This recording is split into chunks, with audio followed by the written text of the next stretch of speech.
In part 5, I have something interesting for you.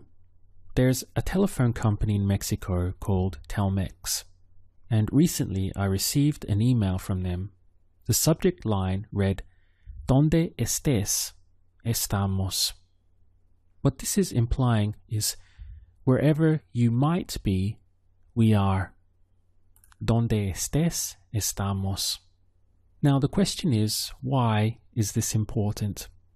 It's important because it means that sometimes the subjunctive can be used without any trigger at all. Donde estés, estamos. There's a difference in meaning. If it said, donde estás, so we have here the indicative, normal mode, no subjunctive. It means wherever you are, we are. Donde estás, estamos.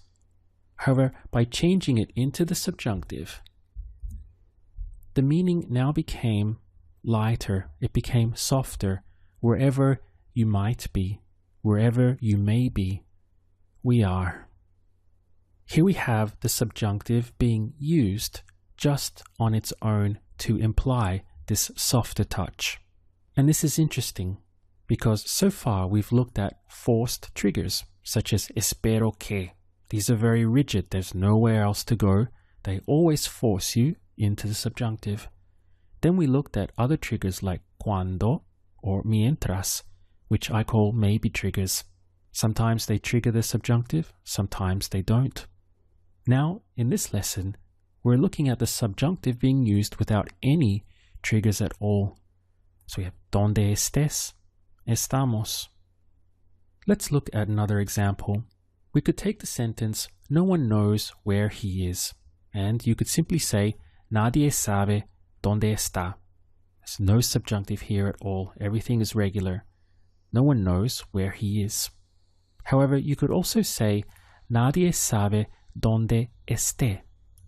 Here we have switched into the subjunctive, and this changes the meaning into something like, no one knows where he might be. Here we have again the word might. No one knows where he might be. Nadie sabe donde esté. Once again, the subjunctive being used independently, just on its own, to express this idea of might. Here's another example for you. We could say it's better, or what about if we extend it, it's better like that. It's better like that. So you could have es mejor así. So this is all regular. Es coming from the verb ser. Es mejor así. It's better like that. But you could also say sea mejor así. Let's put it in. Sea mejor así. Now the meaning changes to it might be better like that. Once again, it's better like that. Es mejor así. But it might be better like that. Sea mejor así. Here again, we have the subjunctive without any trigger. We're simply using it to convey this idea of might. Now, if we look back over what we've covered so far, you can see how this feeling of might permeates and runs through all the subjunctive, regardless if it's a forced trigger, a maybe trigger, or as we've seen here, no trigger at all. For example, we have cuando estés aquí, puedes llamarle.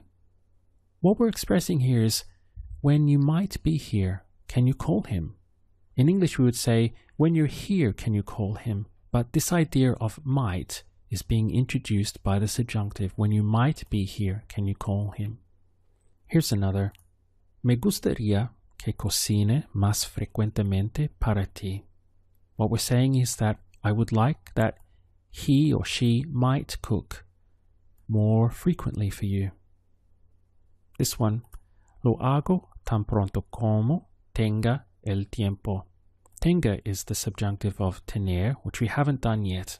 But what we're saying is, I'll do it as soon as I might have the time. You can see again the word might being implied here with the subjunctive. The reason I'm showing you this now is that regardless of the trigger, whether it's forced, maybe, or no trigger at all, this sensational feeling of the word might permeates and runs through the subjunctive. Not always, but very, very often. And just out of curiosity, I'll mention this to you. Native Spanish speakers will bring this idea of the subjunctive into their English. And they'll often say things like, when you might be here, can you, whatever. Because in Spanish, that's what they're used to doing. They're used to saying, cuando estés aquí, puedes llamarle para mí? Can you call him for me? Because they would use typically the subjunctive in this context, they will then translate that directly into English, and you'll hear them saying frequently, when you might be here. Another example would be, I'll tell you when you might arrive home. They'll often say this as well, using the word might. Of course, in English, we would say, I'll tell you when you arrive home. We wouldn't put might into it.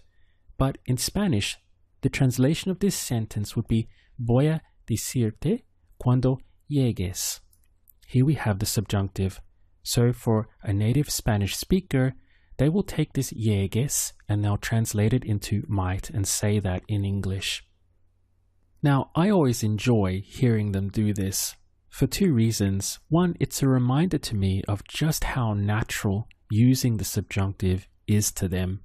Secondly, it's confirmation of how they convert the idea of the subjunctive into the word might in English. It's also nice to know that they basically do the same as us, just in reverse. In other words, they try to make English conform to what they're already used to in Spanish. But as you probably all know by now, in order to really learn a foreign language, you first have to let go of your own. You have to be willing to embrace, to be open to another way of doing things.